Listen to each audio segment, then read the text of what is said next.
Okay, I made some changes to the thing. Hopefully the quality, like, of the words in the video will be better.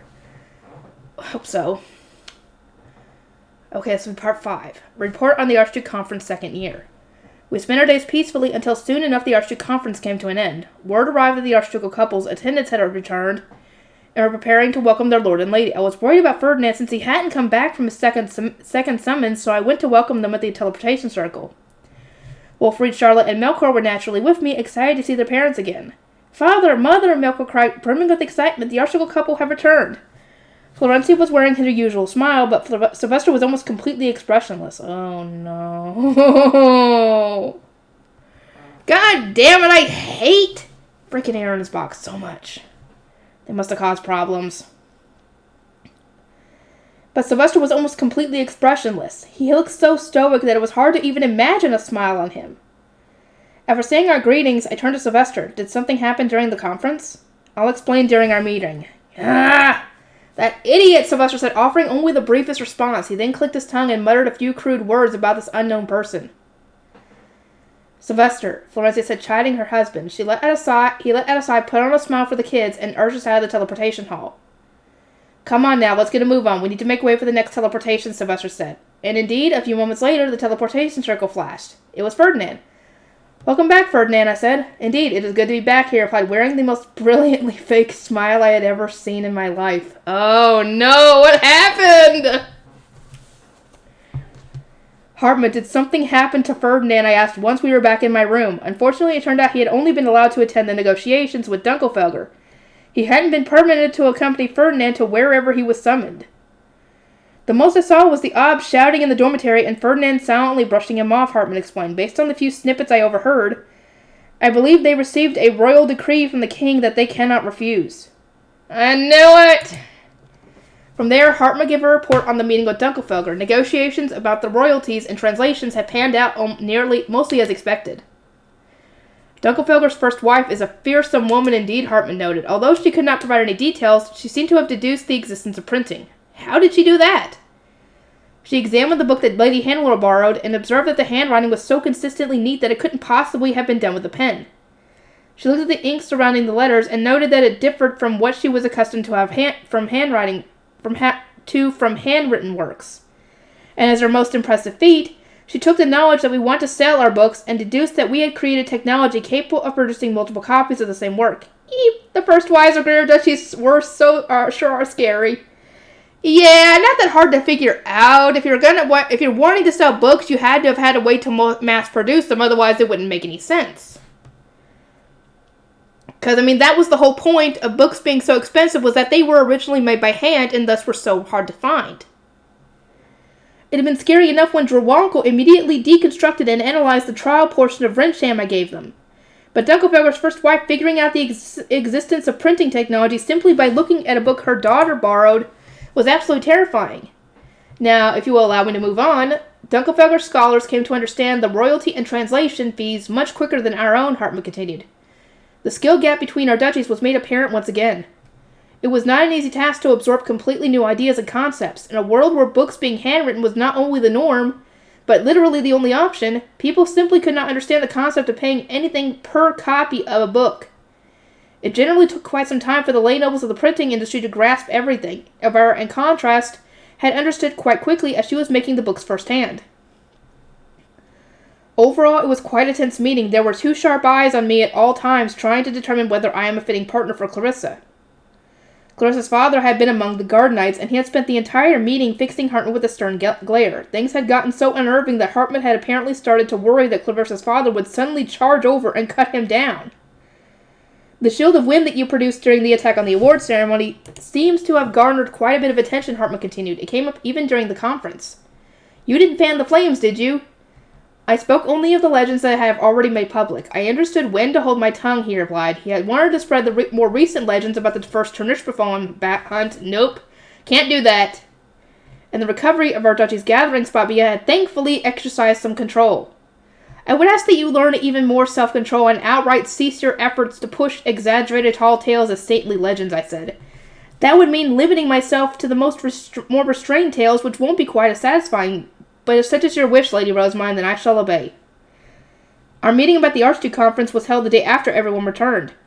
The Archducal family, their retainers, the Knights Order, and the majority of the high-ranking scholars were in attendance. Wilfried, Charlotte, and I were there as well, and we promptly took our assigned seats. Uncle seems to be in a good mood for once. Do you think it has something to do with the Archduke Conference? Wilfried asked. I don't think he's in a good mood. He was wearing a very bad fake smile, and when he wears a very big fake smile, he's not happy. He was sitting next to me and commented on Ferdinand, who was seated almost across from us. I had been trying to avoid looking at Ferdinand, but I eventually conceded and my blood immediately ran cold. His smile truly was faker than any he had ever worn before, and that was precisely why it was so scary. I didn't have a clue what was going on through his head or what he was so angry about. You must not be fooled, Wilfried. That is the expression he makes when he is exceptionally displeased. Is that so? Charlotte asked, surprised. She was sitting on my other side. I've never seen him smile like that before, though. Wilfried said, looking between Ferdinand and me with suspicion. We can disguise most emotions beneath an expressionless mask, but when he gets very angry or is in especially great pain, he overcompensates with the most exaggerated smile so that those around him cannot detect how he truly feels. Rosamund, Ferdinand called, deepening his smile before raising a hand to cover his mouth. I understood that as him telling me to shut up. So I placed both my hands on my mouth and nodded repeatedly. Yeah, don't say anything. He's always scarier when he's smiling. Everyone's here, I see, Sylvester said. He had arrived at Florencia once everyone was ready, and just like last year, the meeting commenced. A lot changed this year, so our gathering here won't be brief. Don't let your minds wander, or you'll miss a lot of very important decisions. After these initial words, one of Sylvester's scholars began by announcing our place in the duchy rankings this year. Ehrenfest was now 8th. Whoop whoop! Dang, they went from the 13th to the 8th in 2 years! Jesus! Meaning we will be using the doors and rooms marked 8th in the Royal Academy next year. Rosamund's mana compression method is producing excellent results among children still in their growth period, Sylvester said. Furthermore, the children are collectively working together to improve not just their own grades, but the grades of the whole duchy. Their accomplishments can be seen through how many honor students we have obtained and the fact that our grades at the Royal Academy have risen significantly. Keep up the good work. Wilfried frowned, adopting a slight pout. I thought we'd go higher than that. Getting a higher rank through grades and trends alone seems unlikely, I replied. We have just about reached our limit unless Ehrenfest begins to hold more influence within the sovereignty. Those above us are now our middle duchies with royal family members and greater duchies that have more influence to begin with. If we wanted to climb beyond 8th, we would not only need to keep up with the trends, but also send people into the sovereignty to converse with and sway fellow sovereign nobles. The problem was that this latter point would immediately put Ehrenfest in dire straits. We just didn't have the manpower to spare. So we need to train new people then, Wilfried asked. I imagine it will be many years before we can send skilled workers while maintaining our current grades, Charlotte said, looking equally as troubled as her brother. Ehrenfest's population was on the smaller side for a duchy of our size, meaning it would take us quite some time to produce people skilled enough to work in the sovereignty. Our business deals this year have increased our influence with Klassenburg and the sovereignty, even if only by a small amount, Sylvester continued. Next year, we plan to finally start spreading printed goods at the Royal Academy. Keep your guards up and do your jobs. Sylvester then went on to explain the deals that had been made during the conference. We had settled on doing business with Klassenburg, the Sovereignty, and Dunkelfelger. A scholar looked around the room, then started to give more details. We have given permission for 8 companies from the Sovereignty to come, 6 from Klassenburg, as they caused problems in the lower city last year, and 6 from Dunkelfelger. As for the duchies we were once again unable to sign with, Rayleigh Rosamund permitted us to sell them the production method for Rensham and certain sweets. This should help contain the rising price of plant oil. Increasing trade is important, but we have been made painfully aware that our entire duchy must be prepared, not just our city. There was a limit to how many merchants could be accepted into Ehrenfest's lower cities, so it was outright impossible for us to take any more trade partners without either expanding the city or increasing the amount of accommodations available in the cities alongside the main trading route, such as Groschel. That said, sorting out large-scale infrastructure projects is a job for Sylvester, not me. Next, I shall report on the printing industry, the scholar said. We held a meeting to discuss our acquired right to publish the book on Dunkelfelger history. He then repeated what Hartman had already told me before signaling for another one of Sylvester's retainers to bring forth a box.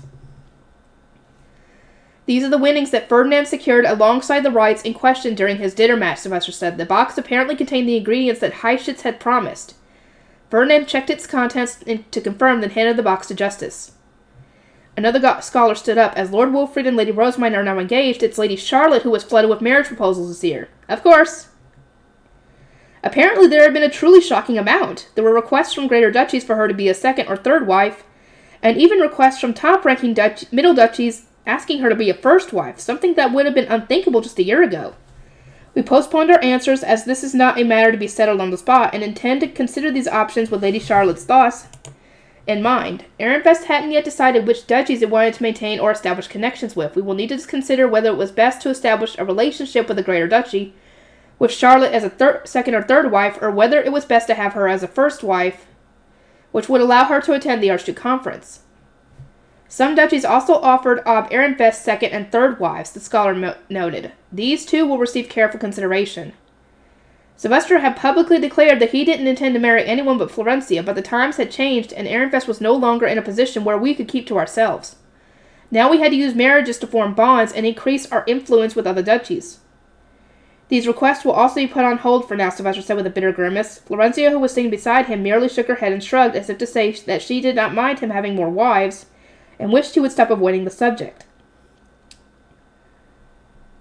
Sylvester coughed, stood up, and waved a hand to change the subject. I think it's time we move on to announcements about royalty.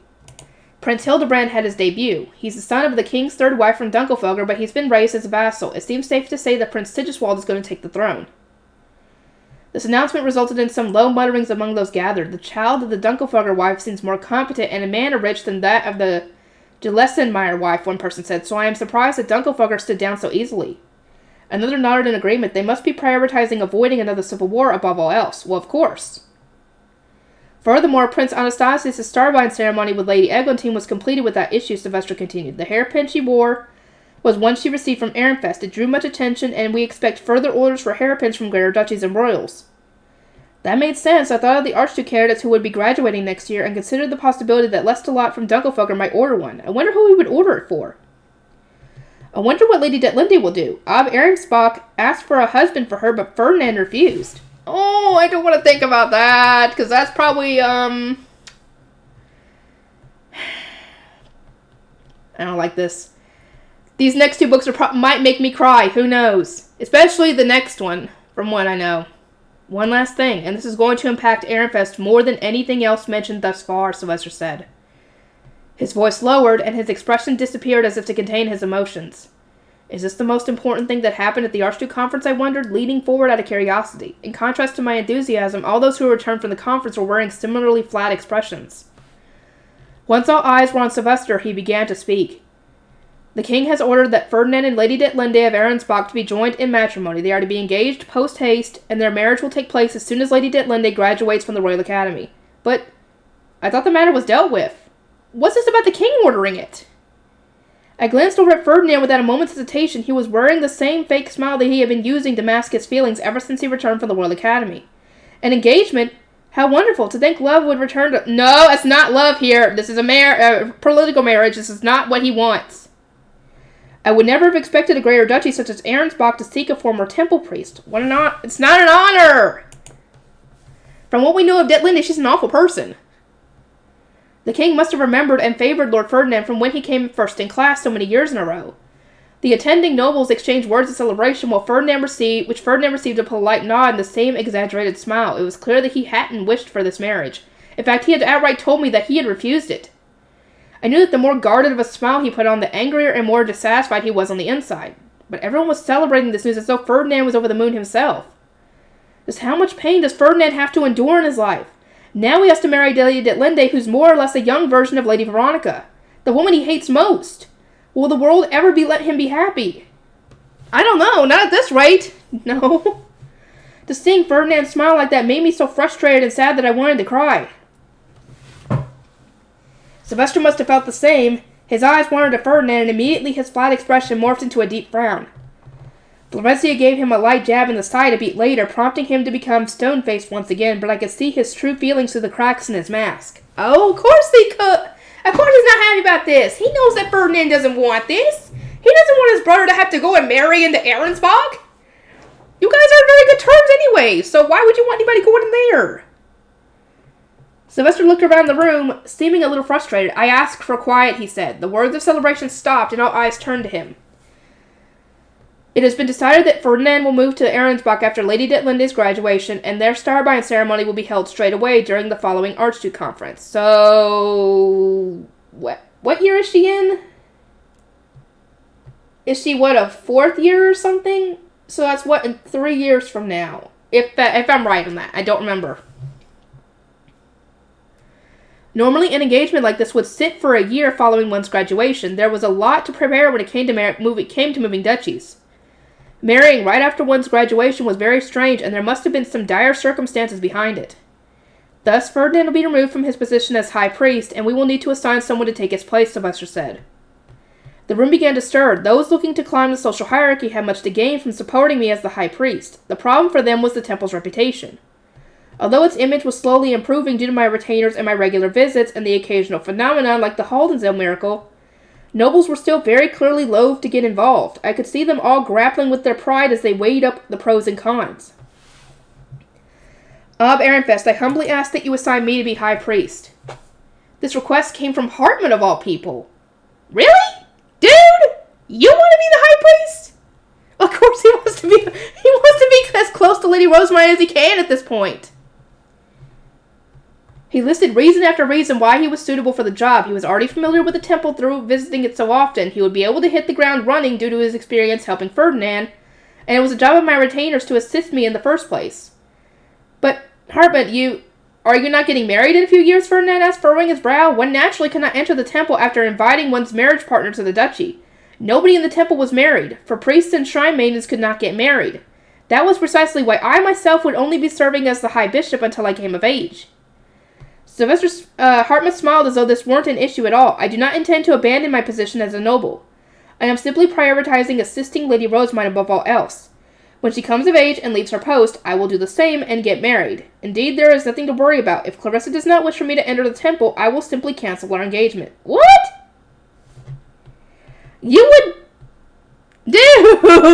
prioritize Rosemary over this woman who is just as much of a Rosemary fangirl as you are. Really? Okay. That would be a problem in itself. Clarissa and her parents will have a lot to say about you entering the temple after promising to marry her. And she's like the only girl in the world who would actually marry you, Hartman. And so what are you going to do if this falls through? I would be coming of age 4 years from now, by which point Clarissa would be 18. That wasn't old enough for people to say she had married late, but it was a bit too long to make her wait, in my opinion. Besides, I don't need any more retainers who refuse to get married. My internal screams went unanswered, and Sylvester really had no choice but to select the lone candidate for the job. In that case, I hereby assign you to the position of High Priest, Hartman. You will serve as a retainer in the castle, but in the temple you will take on your new role. It will prove exceedingly difficult, and you will have much to do in order to take over in such a so short of time, but the duty is now yours. I graciously accept, Hartman replied. This marked the end of the meeting. The room was a buzz, and most people left with bright expressions, pleased to have some good news to talk about. Of course, there was one particular group of people who weren't so happy. This was another hectic year, Wilfred said. Indeed, Charlotte replied, the printing industry will shift greatly next year, so perhaps it would be wise for us to greet Elvira and ask her to start sending us more work to complete. And so they both headed over to Elvira, having decided while working with Bonifacius to increase their scholars' workload. I watched them go, then stood up with a clatter and approached Ferdinand, whose smile remained unfaltering. We need to talk, I said, glaring up at him. To my surprise, the voice that followed didn't belong to Ferdinand. Sylvester had appeared next to us, and with unmistakable anger he said, good timing. I need to talk to Ferdinand too. Both of you come to my office. I almost shouted, don't let me in with him on instinct, but I thankfully managed to hold my tongue. Oh! Georgine, I hate you! And so does everybody else. Well, except for people who like you just because you were from Ehrenfest. Oh my god. I hate this. I feel so bad for Ferdinand. He does not deserve all this. He had to suffer under Veronica for so long, and when he finally got out from under her thumb, he has to go and marry a woman who looks almost exactly like her. And has an awful personality, too. I feel so bad for Ferdinand. So bad for him. A more private meeting. Second year. I'm clearing the room, Sylvester said. Out. He waved everyone away, then plopped down into his seat. I could tell from his posture and the sharp glint in his dark green eyes that he was in an incredibly bad mood. Hurry up, he growled as the retainer shuffled out. I can talk with Ferdinand later. Don't let me interrupt you, I said, attempting to escape this terrifying atmosphere. But Ferdinand grabbed me by the shoulder and secured me in place. He leaned in close, still wearing that false smile that made my skin crawl. Stay here, he said. I expect that both you and Sylvester will ask the same questions anyway, so it will save me time to have you both in one place. No! My escape plan torn to shreds! Soon enough, my retainers were gone as well, leaving me at Ferdinand's mercy. I could only watch as the door shut behind them. Now speak, Sylvester said. What were you told when the king summoned you? Why was the marriage decided without my consultation? What? Our Ob was absent, I shouted. Archducal permission was always necessary when deciding on marriages between duchies. And with Ferdinand being a member of the Ehrenfest Archducal family, it was absolutely unthinkable that Sylvester hadn't been there. If you hadn't been so stupid and consented without being questioned, I could have turned them down 1,000 ways, Sylvester said, but because you did, the matter was settled before I was even told about it. To my disbelief, Ferdinand had been summoned under the pretense of discussing the severe casualties that had resulted from the Trishbefallen attack, and it was during this meeting that the king had broached the topic of marriage. It's normal for people to be questioned separately during inquiries, Sylvester said. That's the only reason I sent you off without a second thought. Had I known that Arensbach intended to discuss marriage, I never would have let you go. I don't want you to suffer any more than you already have, Ferdinand. Sylvester's worried cries made my chest pang with emotion, but Ferdinand seemed to be unmoved. He crossed his arms, looking down at the Ob with cold eyes. I moved things along before you could get involved, precisely because I knew you would protest as you are now. Even when given a direct order by the king, you should know how foolish it is to defy him. Or what, did you intend to put your entire duchy at risk for my sake? Good grief, you are as soft on your family as always, just like Rosemine. Did you learn nothing from the incident that ultimately forced you to convict your own mother? He paused for a moment with his eyes closed, then muttered, There's no choice but to obey, a king's order. You understand that, Sylvester, do you not? If you hadn't accepted on your own, we could have put forward so many reasons to refuse, Sylvester said. He then started to list all the excuses he had first used to reject the request from Arensbach. Ferdinand crossed his arms and scoffed. Saying that we are neutral may be pleasing to the ear, but consider this. Ehrenfest has shot up through the ranks while making no effort to assist the king. Meanwhile, Arensbach is being ravaged by a mana shortage, having even been forced to demote 2 of its archduke candidates to archnobles. Well, that's because of the whole work stock and the Civil War thing. One can deduce without a moment of thought which duchy the king would prioritize. It was generally said through Jürgen Smith that Ehrenfest's rise to the ranks was due to the duchy having escaped punishment through its neutrality, and thus having the leeway to grow. We were resented by many duchies that lost in the Civil War and were suffering for it, as well as many duchies that had won but were still struggling with mana shortages due to the purge and having to offer up their nobles to the sovereignty. At the same time, we were seen as being dangerous, for our influence was rising despite our loyalty to the sovereignty and the king remaining so uncertain. It is important that we demonstrate our willingness to listen to the king, that we have no intention of opposing him, Ferdinand concluded. That's not a good enough reason for you to accept a proposal from Arensbach of all places. I wouldn't have cared if it had been like from Dunkelfelger or Drawankel, something like, heck, you probably would have been a lot happier in freaking Drawankel because of all the researching on magic tools and stuff. But Arensbach, of all places, when they know that Arensbach and Ehrenfest are not on good terms right now. Sylvester protested. There are plenty of duchies above Ehrenfest in the rankings that could have provided a fine husband for Detlinde. They must have men closer to her age, and with that, a reputation for being in the temple. Another duchy certainly would have been able to provide a better husband. Ehrenfest had only recently started to climb the ranks, and many loud voices still claimed that our success was temporary. Many would surely view a greater duchy accepting a spouse from Ehrenfest as very unreliable in the long term. My involvement with the temple was a problem as well, you know. The king seems to have heard rumors from various sources that I am being mistreated here, Ferdinand said. You are not being mistreated in the slightest. Heck, Veronica was the one who was mistreating you, and now that she's out of the picture, you are not. You're getting a lot of work, but that's not really mistreating, that's just being lazy. Despite coming first in class every single year at the Royal Academy, he had ended up in the temple almost immediately after his graduation and the death of the former Ob. And then there was me. I was serving as the High Bishop despite similarly coming in first in class and being adopted by the Archduke. The king heard many pleas, Ferdinand continued. Ehrenfest never sends children of the first wife to the temple, but all others are abused. It is unthinkable that they would crush such young talent. Please save them from Ehrenfest. It would seem they were quite convincing. Wilfred and Charlotte were helping with spring prayer and the harvest festival, but this information wasn't widely known. Not to mention, Ferdinand and I would return to the temple whenever we had the opportunity. I enjoyed the relaxing atmosphere there a lot more than the tension of the castle, and Ferdinand similarly got enough leeway there to enjoy his hobby of researching. I suppose that other duchies wouldn't know we've been turning down requests to spend more time in the castle so that we could stay in the temple, I said. Still, who was making these pleas anyway? I am told they came from many in Dunkelfoger and Jawako, Ferdinand replied. The king is surrounded by powerful people, many of whom were telling him to rescue me from the temple and marry me to a greater duchy so that I might stand upon the stage once again. Okay, I guess they were acting with good intentions, quote-unquote, but wow, that's certainly backfired. I was well aware that my opinion of the temple was far from the norm, but I still wish that everyone else had just minded their own business. I also felt that Ehrenfest's information management skills were severely lacking in areas since we hadn't managed to guide those other duchies in a way that would benefit us. If you were to ignore the will of the greater duchies and oppose a marriage ordered by the king, your reputation as Ob Ehrenfest would plummet, Ferdinand noted. You understand the consequences of that, surely. Sylvester's eyes shot open. Do you seriously care more about my reputation than the marriage you'll be spending the rest of your life in? To begin with, I find it hard to believe you'd let rumors like that impact anything. You would have knocked them down on the spot. You're hiding something. Something happened after the first time you refused the marriage that forced your hand, didn't it? Spit it out. You've got a bad habit of trying to shoulder everything yourself. Ferdinand let out a single sigh, then looked away. I would rather not discuss it, as its veracity is uncertain.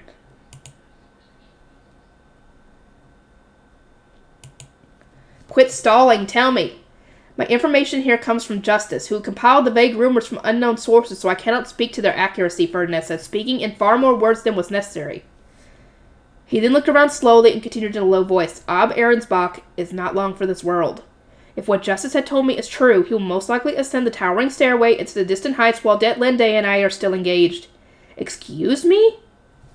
Ferdinand and Detlinde were only due to be engaged for a year before their marriage. In other words, Ob Ehrensbach didn't have much time left at all. Again, at the current moment, I have no means by which to confirm this rumor. If we assume it is true, however, then I can understand why Ob Ehrensbach feels the need to brute force the issue and use the king to achieve his goals. It explains his obstinate pushing for me to marry into his duchy. Indeed, if Ob Ehrensbach were to die before Detlinde got married, Ehrensbach's archducal family would consist only of an underage girl just about to graduate, an archduke candidate too young to even go to the academy, and a widowed first wife.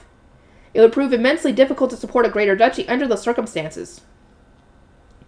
Ehrensbach must be in desperate need of an unmarried, adult archduke candidate with the man and bureaucratic experience necessary to serve as a representative of a greater duchy, Ferdinand said. Of course, he was the only person in Jurgensmith who fit this description. Most nobles married within years of coming of age, and there understandably weren't any unmarried archduke candidates with years of minstrel experience under their belts. The entire country had a shortage of nobles to the point that archduke candidates and archnobles were being told to get married and start having children especially early. For him to have decided to petition the king himself, Ob Ehrensbach truly must be backed into a corner, Ferdinand continued. I assume the duchy's land is not meeting the bare minimum of mana requirements. You saw the border during Lampert's star mining, no? It is very likely that all of Ehrensbach is just as bad. I recall the distinct border between Ehrenfest and Ehrensbach. The difference in greenery had actually been surprising. Ehrensbach is in a terrible state, Ferdinand said. The Ob doubtless has old work stock at the very bottom of its priorities, assuming he has not abandoned it entirely. Given how work stock was being seen as a hotbed of terrorism after the recent attack, I can understand why the king would want to resolve things as soon as possible. Can the sovereignty not take control of old work stock, I asked. They would if they could, Sylvester replied. The royals and sovereign nobles must not have the necessary manpower. We barely have a fraction of the royals we had before the Civil War, and even if they want to fix things, they don't have the tools they need at their disposal. It seemed that the mana shortage plaguing Jurgensmith was even worse than I thought. The problem is universal, but truth be told, I care not for the mana circumstances of the sovereignty or Ehrensbach, Ferdinand said, then sighed. The problem is what comes next. Who in Ehrensbach will hold the most power once Ob Ehrensbach climbs the towering stairway, leaving behind two underage archduke candidates? I believe you know the answer. Sylvester fell silent and glared at Ferdinand. Power would obviously end up in the hands of Ob Ehrensbach's first wife, Georgine. Can you predict what she will do when Ob Ehrensbach is in the distant heights and Ehrensbach is ravaged by an even greater mana shortage? Ferdinand asked, speaking in a flat voice as though the matter was of no interest to him. Do you think she will show Ehrenfest any consideration, even with a husband from another duchy supporting them? It is our best interest to have someone there who can gather intelligence, however minor, and work to constrain her. That's why you're going, Sylvester sputtered, to Ahrensbach, the very name of which makes you grimace. To marry a girl who resembles Mother so much that you said just looking at her pains you. Yes, given that I must prepare successors here while grasping Ahrensbach's current state of affairs, we have little time. And most of all, I have determined that I am the best person for this job. If you aren't being forced into this, and you made the decision because you think it's for the best, then I won't say anything more. Though I am not happy that you're still trying to keep everything secret and do these things on your own, as usual. I'm glad you understand, Ferdinand. It seemed that he intended to leave things at that, but while Sylvester may have been in agreement, I certainly wasn't. It was beneficial for Ehrenfest, maybe, but not. What about for Ferdinand himself? That was what mattered most. I understand that you are best suited to this job, Ferdinand, but is it what you want? I asked. We will display our loyalty to the king, earn favor with both Ahrensbach and the sovereignty, and gain means to better contain Georgine. Furthermore, my position as the husband of Ahrensbach's next archduchess will most likely spur the former Veronica faction to approach me and reveal their hand. Make no mistake, I have no intention of leaving Ehrenfest in the state of uncertainty with lingering threats. I shall obtain the proof we need and eliminate them all. This will be for the good of our duchy.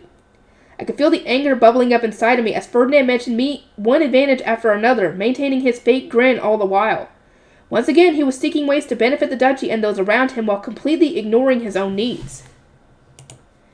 Ferdinand, I did not ask whether this is best for Ehrenfest. What? Ferdinand replied, blinking as if to say that he didn't understand what I meant. I want to know whether you want this marriage. His fake smile deepened as he caught my gaze. That jerk, he was planning to trick me to get out of answering honestly. If you're going to say that you truly wish for this marriage, then at least drop that fake smile of yours first as I'm mimicking Riarda and pointing a sharp finger at her. You are very mistaken if you think you can trick me in that state. Ferdinand furrowed his brow, allowing the smile to vanish from his face, and glared at me with clear dissatisfaction in his light golden eyes. Is this not what you wished for, too? What do you mean? You said that you want Ahrensbach. No, I shall take it just as you asked. That's not what she meant! Oh my god, dude! The amount of clear miscommunication here is astounding.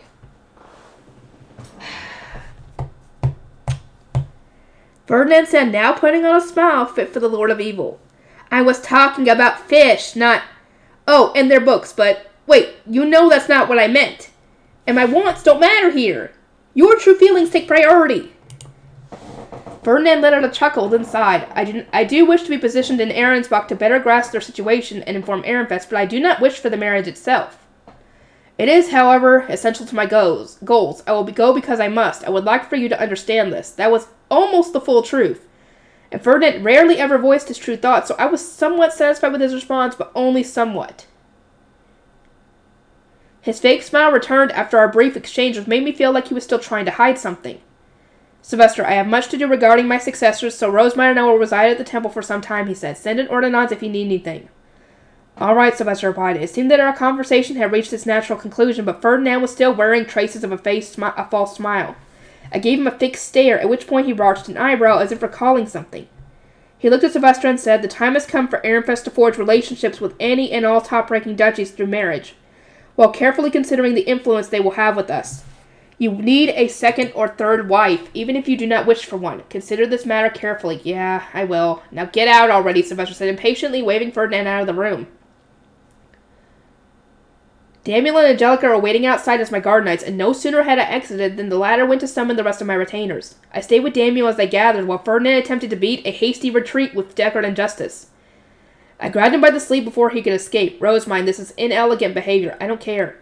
So, Ferdinand, I think a private discussion is in order once we return to the temple, I said. His expression hardened a bit, making him appear even more on guard. It is poor form for two people engaged to others to talk alone. Give it up. No matter what he said, I had no intention of relenting. Sylvester seems to be satisfied with your reasoning, but I am not. There are so many doubts and suspicions in my heart, and if we do not address them, I might feel compelled to start questioning certain other people about,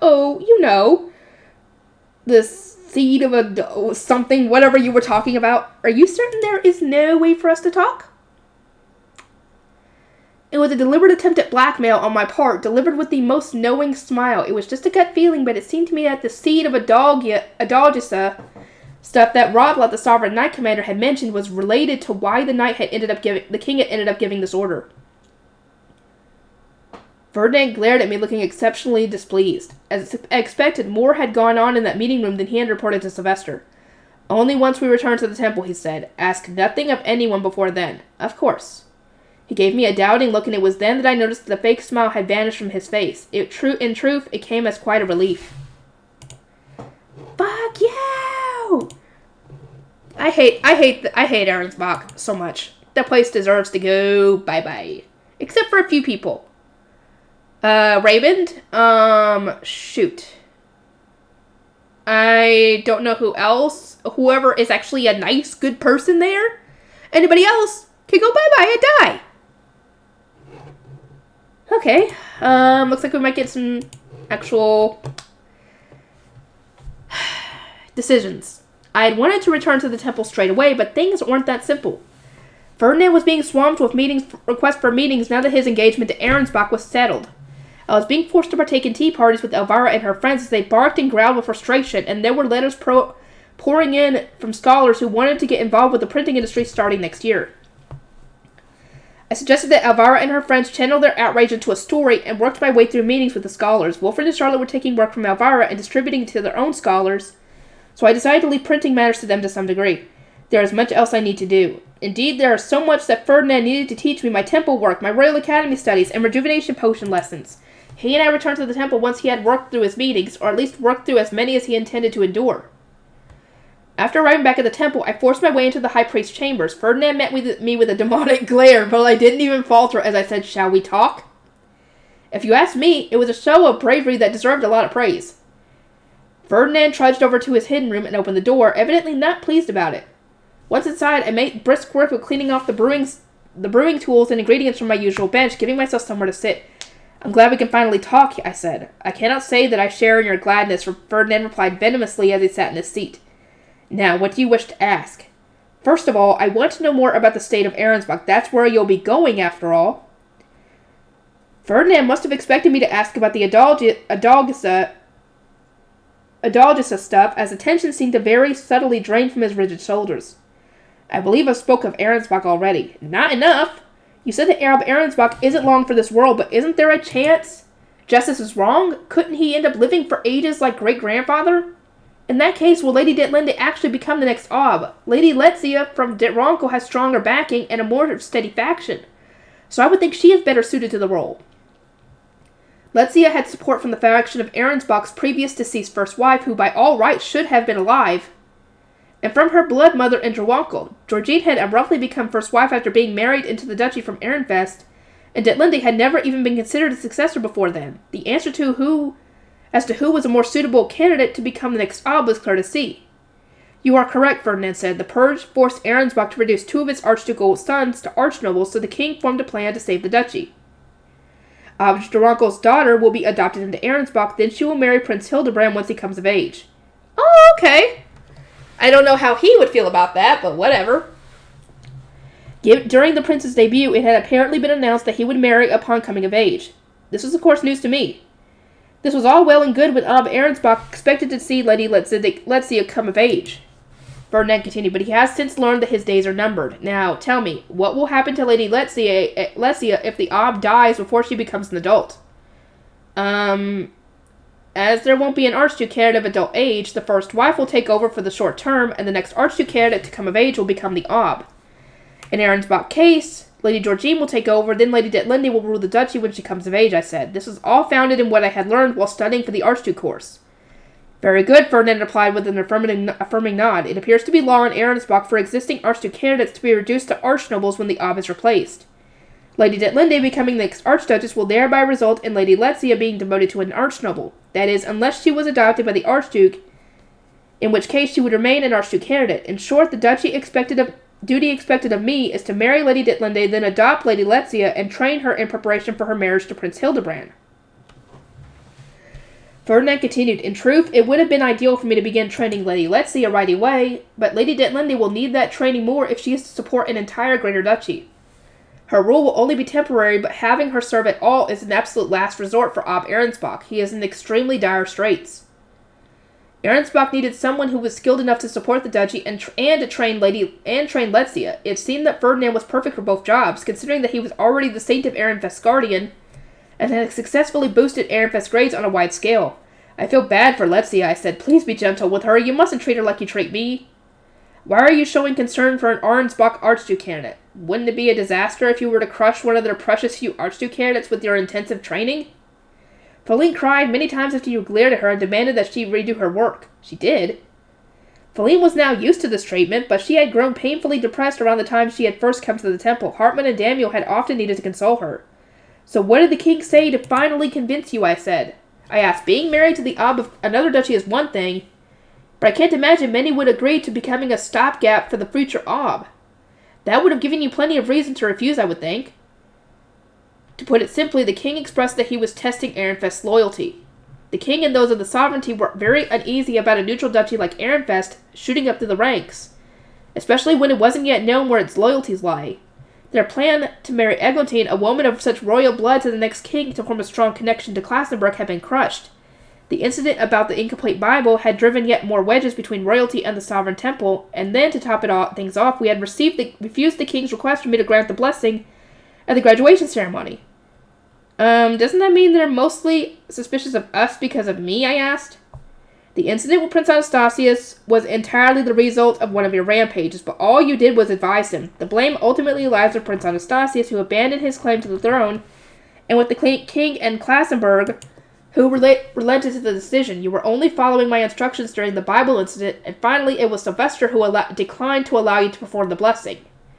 They seem to be under the impression that I was controlling you from the shadows in all of those cases, so I suppose you could interpret this wedding as the king testing out Ehrenfest's loyalty, not Ehrenfest's loyalty, but mine. Ferdinand shot me a glance, no doubt wondering how much he could get away with omitting. I returned a smile and said, I suppose this test is related to the seat of Adalgisa business? Adalgisa. Correct. In their eyes, I am a seed of Adalgisa, building you up as a saint, dramatically improving Ehrenfest's grades, and sowing seeds of uncertainty around royals, all in service of some plot they cannot even begin to fathom. It only makes sense that they would fear me, or tear me from my duchy, and bind me somewhere else. No? Ferdinand asked, sounding resigned. His light golden eyes cautiously examined me, doubtlessly trying to decide whether I was friend or foe.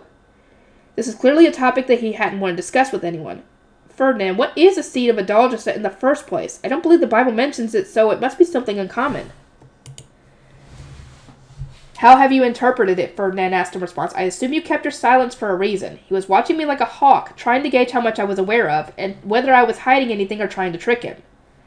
I wasn't able to piece it all together at the library when it came out of nowhere, but after carefully thinking it over and considering the context, you replied that Ehrenfest is your Geduld, no? I concluded that it likely had to do with where you were born then, and given that it was something the Sovereign Knight Commander knew and felt comfortable saying in the presence of others, I had subsequently deduced it was a secret phrase indicating something somewhere in the sovereignty. Ferdinand put on his fake smile in place of a response. I sighed. That meant I was right. I'm told that you were brought to the castle at your baptism, but thinking back, I don't recall ever hearing anything from before then, I said. Were you raised somewhere the Sovereign Knight Commander knows about, then? Just what is this Adalgisa place? Ferdinand fell silent and didn't speak for some time. I understand this is him not wanting to answer, but I couldn't back down now. Otherwise, our coming here would have been for nothing. I joined him in silence, patiently waiting his next words, and soon enough he gave in. Adalgisa is the name of a princess once gifted a royal villa, where I assume the Knight Commander once served, Ferdinand explained with downcast eyes. I did not think anyone knew of my past there, so to be honest, his words caught me off guard. I wasn't surprised to hear that he was connected to royalty. I had expected as much upon learning that he was from the sovereignty. His presence in Ehrenfest was clearly abnormal. There was his above-average mana capacity to begin with, as well as many more reasons that I cared to list. So, Ferdinand, is this Princess Adalgisa your mother? No, we are unrelated. Adalgisa was given the villa hundreds of years ago. So my mother is someone else entirely, though their circumstances were similar. Circumstances, I muttered, tilting my head. Ferdinand waved a hand at me. It has nothing to do with you. But I want to know, isn't it unfair that you looked into my memories and pried into all the secrets of my past life, but I still know so little about you? Fairness is irrelevant. This is something that you simply do not need to know. Not even Sylvester is aware that I was raised in the sovereignty before my baptism. Well, what Sylvester knows is irrelevant. I want to know more about you, Ferdinand, I declared, punctuating my response with a very indignant, Ferdinand promptly looked away, his face blanched. To be more precise, Adalgisa is the name of the villa I was raised in. It houses the Lanzanov princess who is sent to Jurgensmith once every few generations. That is the most I can say.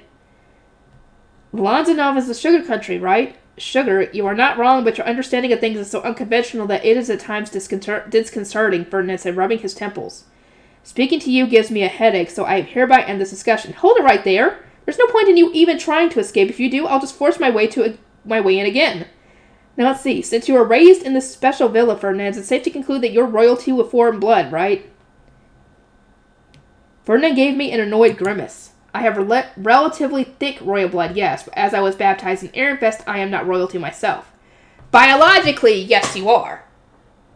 But with this circumstance, you're not. I am not royalty myself. My father is the former of Ehrenfest, and I do not have a mother. Why were you baptized in Ehrenfest? The gods at times took guidance, or as my father said. Excuse me? It was a very uncharacteristic response for Ferdinand, so I couldn't help but make a weird noise. He seemed to have expected my reaction, however, as he gazed downward, recalling the distant past. I should have died before my baptism. What? According to Ferdinand, female seeds of the Adalgisa villa were raised as Jurgensmith princesses, but male seeds received much harsher treatment.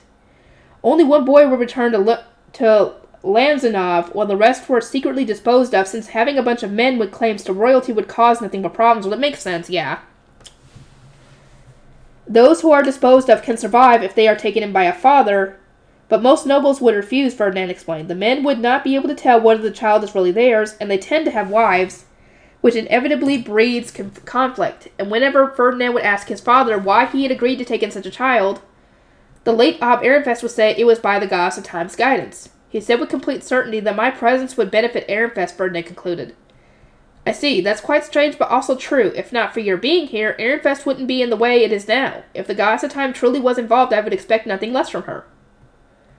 Ferdinand gave me a dumbstruck look and said, you would believe such a ridiculous story? I mean, what? Gods and goddesses exist in this world. Why wouldn't you think that it's possible? What? I mean, this is a world where you pray to make spring come early and turn little sticks into weapons of darkness. Ridiculous things happen, left, right, and center. At this point, why would I not believe something so mundane as the goddess of time fiddling with things? Ferdinand stared at me in utter disbelief. I know that it was pointless to think too deeply about your conclusions, but once again I find myself caught off guard. Neat. So what did they say about you being a seed of Adalgisa, I asked, getting us back on track. I see your focus does not stray so easily, Ferdinand muttered, sounding vexed. Although I am from Ehrenfest and continually express no interest in the throne, this does not change the fact that I am a source of extreme danger to the current Gruscheitzless king. After all, I am the blood royal and appear to be using a saint to search for the Gruscheit. What? You mentioned it, Prince Hildebrand, did you not? The archive that only royalty can enter? Wait, so this is all my fault?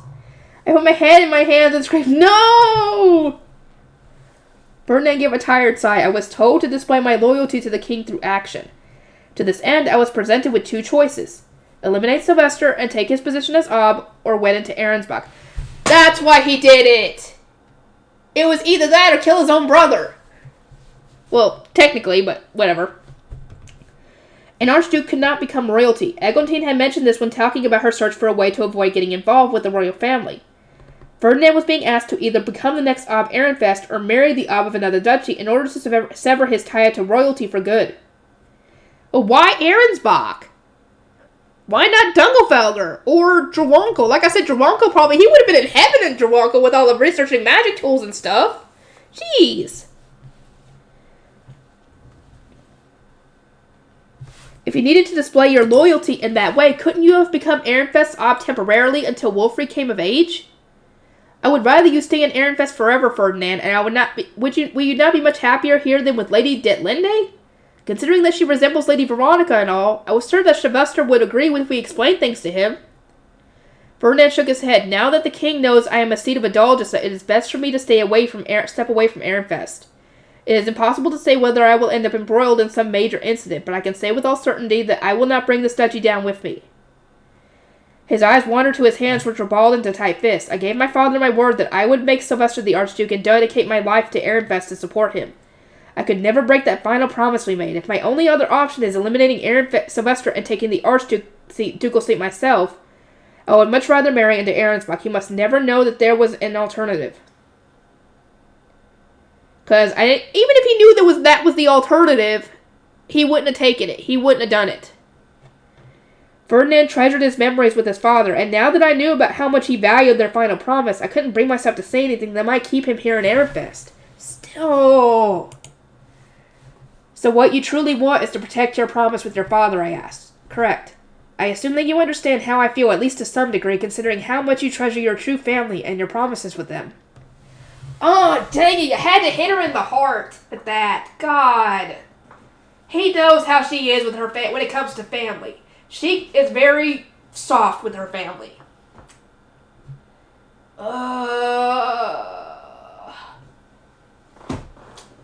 God dang, you're gonna make me cry if you ain't careful.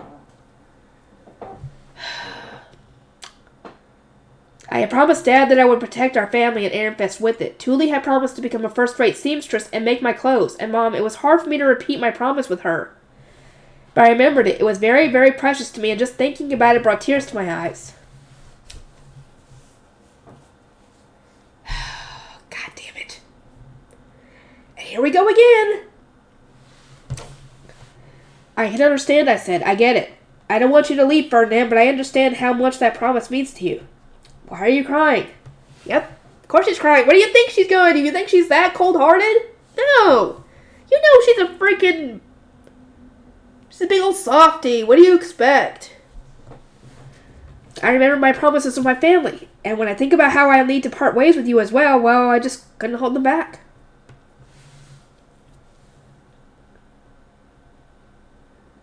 Ferdinand responded with an exceptionally loud and exceptionally annoyed sigh. Hang on, guys. Sorry.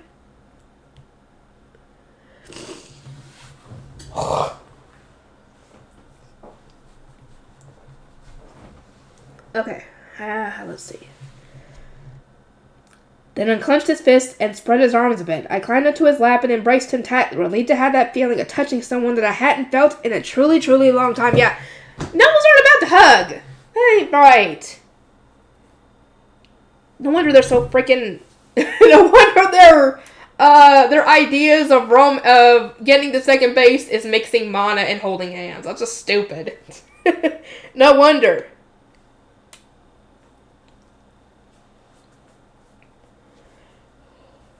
Sorry, I'm cleaning my glasses. They're getting fogged up.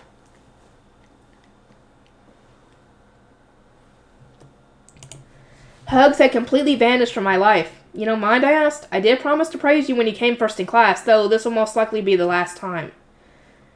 It took me a while to calm down, and when I did, my mind was flooded with worry. I had a strong feeling that Ferdinand would spend his future suffering, that he would focus entirely on his promise with his father and endure all the pain and suffering that being in Ahrensbach would doubtless burden with him. Ahrensbach would doubtlessly burden him with. Ferdinand didn't even ask his closest allies for help when he was overwhelmed with work, so I couldn't imagine him seeking assistance from anyone in Ahrensbach, even in a life-threatening situation. I can't let that happen, but he probably won't keep any promises he makes of me, so... I needed something that would more or less force him to keep a promise between us. Something that went beyond words. As I racked my brain for ideas, Ferdinand said, "If you have calmed down, get off me." "Hold on," I replied. "I don't think I've ever get another chance to talk with you like this, Ferdinand." Which means I'll have to blackmail you here and now. "What are you even saying?" Ferdinand asked, looking far from impressed. I glazed up at him and smiled. "Promise me you won't give up on everything and submit to a life of suffering for the sake of your father. Promise me you'll call for help if you're ever truly in pain. I'll come save you right away." "I do not understand." "I am going to Ahrensbach. Would you come save me at the cost of making an enemy of the entire duchy? Do not be so foolish." I nodded without batting an eye. "Yes, I would. And not just Ahrensbach. I'll save you no matter what, even if doing so means making the sovereignty and the king himself my enemy." Oh, god damn it, girl!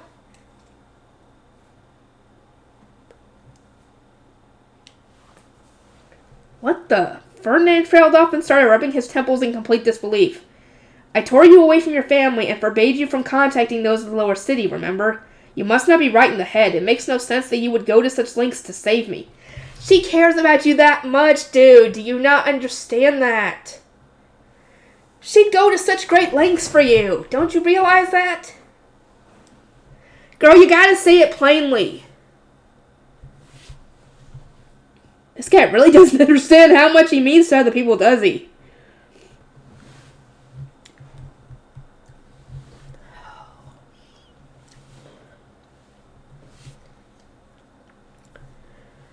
Sorry about this. I'm trying. I told you guys, these two vines were gonna make me cry.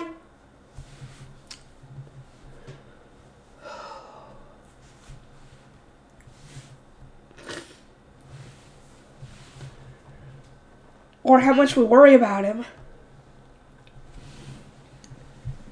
Ferdinand was probably oblivious to how much Sylvester Karstad, Avara, and I didn't want him to go to Ahrensbach. And we were far from the only ones who had mourned losing him. He seemed so convinced that his absence wouldn't affect us in the slightest, since it was best for Ehrenfest, and that thought outright infuriated me. Do you really mean that? I asked. Do you really mean what you just said? Uh-oh. Well, what do you expect, dude? Considering all that just happened, do you really expect her to be able to keep her emotions in check? No.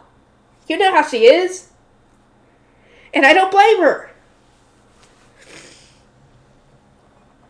Contain yourself, Rosemine. Your eyes have begun to change color. You're losing control of your mana, Ferdinand explained as he rummaged through his pocket and pulled out a face stone.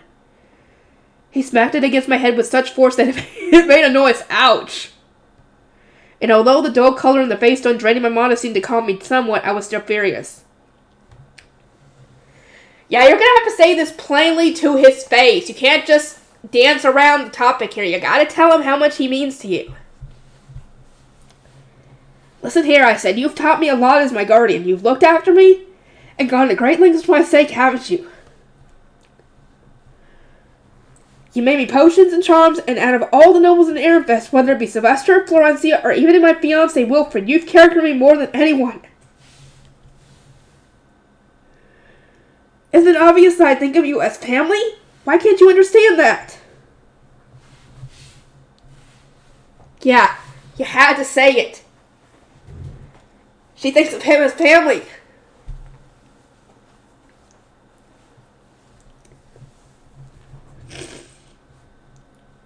Ferdinand stared at me in astonishment, not even pointing out that I wasn't speaking like a proper noblewoman. As family was the most he managed to respond. Yes, dude, do you not get it? Even with your logical brain going at this, did you not even consider for a second that helping her out with all this might make her care about you? Dude?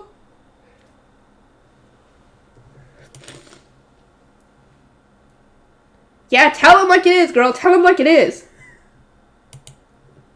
Yes, as family. You sure are dense when it comes to how other people feel about you, huh? I may not have noticed, but I refuse to be lectured on perceptiveness by the densest girl I have ever met, Ferdinand replied spitefully, looking away with his hand over his mouth. This was my first time seeing him with such an expression. In any case, I continued, you are that precious to me. To save you, I wouldn't even mind stealing that Grudershite and becoming queen. Dude, this is how much she cares about this. She would even do that. I know it sounds foolish, and yes it is, but dear Lord, that should show you how much she cares about you, that she would go to such lengths.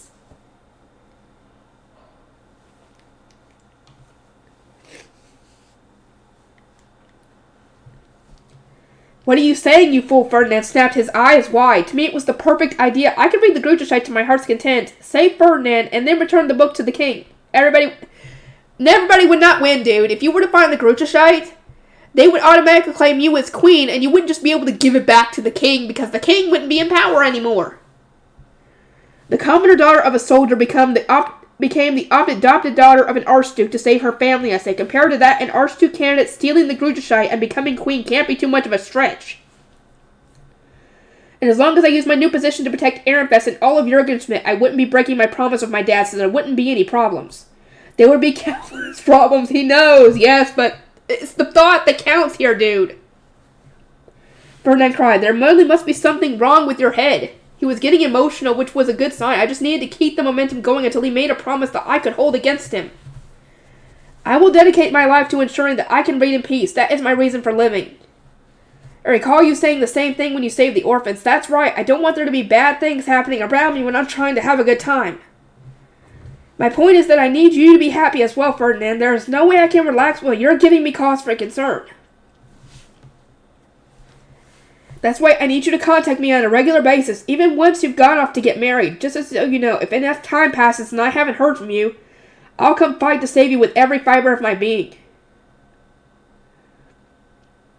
Ferdinand gave me a sincerely troubled look. I have seen you go berserk for those you consider family many times before. Do you mean to say that you would go on such a rampage for my sake? That's right. Didn't I make it clear from the outset that I intend to blackmail you? This could not be worse. I cannot think of a single person who would stand a chance of putting a stop to your efforts to save me. It was true. Neither Sylvester, Karstedt, nor Elvira were capable of stopping me in the heat of a rampage, although they most likely be the ones trailing me to save him in the first place. They probably would. They wouldn't be telling you outright, but they would be supportive of it. Not even I know what I'll do if you end up miserable, Ferdinand. You have two choices here. Either you can find a way to be happy all the time, or you can be honest and ask for my help when you need it. Pick one. This blackmail is as unavoidable as it is unexpected, I see, Ferdinand said with a chuckle. He repeated over and over again that the situation couldn't be worse, but in the end, he promised to send me regular letters. God damn it. Oh, of course she was crying. And of course I'm crying. I'll see you guys in the next one.